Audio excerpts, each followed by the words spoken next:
It's 5:30 p.m. in Lagos, Nigeria. Thank you for staying tuned to Channels Television. This is The World Today. I'm Cynthia. Here are our top stories. Now, in line with the U.S.-led coalition against the Islamic State, police in Austria have arrested 13 people suspected of radicalizing young people and recruiting them to fight in Syria. Reports in the Austrian media say 500 police were involved in searches at mosques, flats and prayer rooms in Vienna and cities of Linz and Graz. This move comes amid a European crackdown on fighters who've joined jihadist forces in Syria and Iraq. A statement from Austria's state prosecutor's office said 16 people had been questioned following the searches in the early hours of today. The 13 suspects had been arrested on suspicion of membership of a terrorist organization. Local media said a Bosnian preacher who was the main suspect was also among those held. Now, it appears as though the U.S. President Barack Obama is setting a good example for Western countries with a high number of foreign migrants.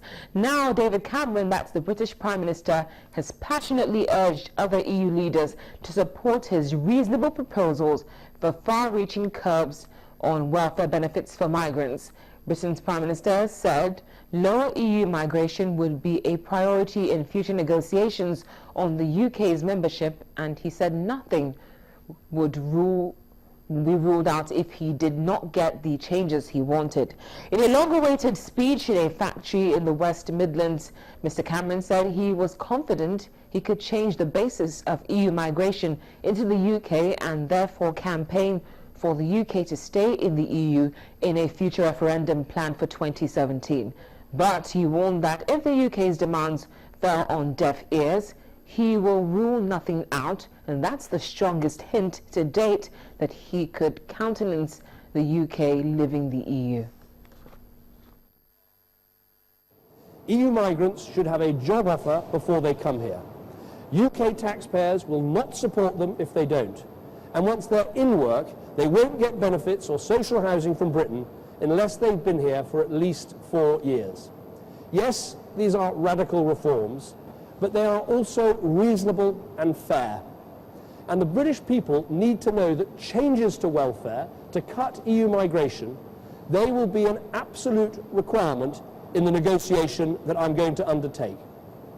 I'm confident that they will reduce significantly EU migration to the UK, and that is what I'm determined to deliver.